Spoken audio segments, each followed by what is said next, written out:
आज हम सीखने वाले हैं ओनली 3 मिनट्स में पूरे टेंसेस को।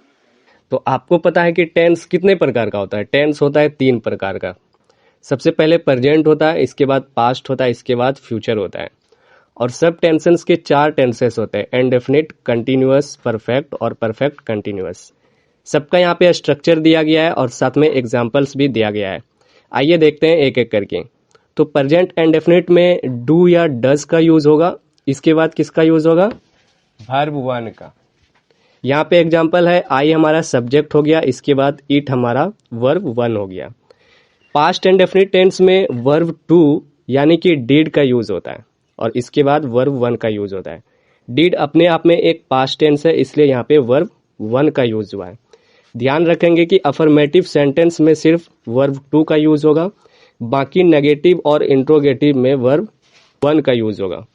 फ्यूचर इंडेफिनिट टेंस में विल का यूज होगा, इसके बाद वर्ब वन का। जैसे एग्जांपल है, आई विल इट। यहाँ पे प्रेजेंट कंटिन्यूअस टेंस में एम, इज, आर और प्लस आई एन जी का यूज होगा। जैसे कि सब्जेक्ट में यहाँ देख रहे हैं आई है, इसके बाद हम आई के लिए हम एम का यूज किए हैं, इसके बाद इट में आई एन जी को ऐड किए हैं। पास्ट कंटिन्यूअस में वॉज या फिर वर का यूज होगा, इसके बाद आई एन जी का यूज होगा, यानी आई वॉज ईटिंग। यहाँ पे फ्यूचर कंटिन्यूअस टेंस में शैल या फिर विल का यूज होगा, इसके बाद बी का, इसके बाद आई एन जी का। एग्जाम्पल है, आई विल बी ईटिंग। यहाँ पे प्रेजेंट परफेक्ट टेंस में हैज या फिर हैव का यूज होगा, इसके बाद वर्ब थ्री का यूज होगा, यानी कि आई हैव ईटेन। ईट का वर्ब थ्री ईटेन होता है। यहाँ पे पास्ट परफेक्ट टेंस में हैड या फिर वर्ब थ्री का यूज होगा, जैसे I had eaten. Future perfect में will have plus verb three का यूज होगा, जैसे एग्जाम्पल है, आई विल हैव ईटेन। यहाँ पे है प्रेजेंट परफेक्ट कंटिन्यूअस टेंस में हैज, हैव या फिर बीन, इसके बाद आई एन जी, इसके बाद हम सिंस या फोर का यूज करेंगे।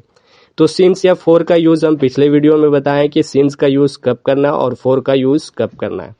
तो आई हैव बीन ईटिंग, यहाँ पे जो भी टाइम दिया गया है वो यूज कर लेंगे सिंस के बाद। इसके बाद पास्ट परफेक्ट कंटिन्यूअस टेंस में had been plus I N G, इसके बाद सिंस या फिर फोर का यूज होगा, जैसे आई हैड बीन ईटिंग, इसके बाद सिंस और फोर, इसके बाद टाइम का यूज करेंगे। इसके बाद लास्ट में फ्यूचर परफेक्ट कंटिन्यूअस टेंस में will have been plus since या फिर फोर का यूज होगा। यहाँ पे है, I will have been eating, इसके बाद जो टाइम दिया गया है तो उसके अनुसार हम सिंस या फोर का यूज करेंगे। तो आपने देखा कि 5 मिनट में टेंसेस के इस पूरे चार्ट में कि इंडेफिनिट का, प्रेजेंट का क्या स्ट्रक्चर है, क्या एग्जाम्पल है। तो इस वीडियो के हेल्प से आप टेंस का बेसिक रूल याद कर सकते हैं और सीख सकते हैं।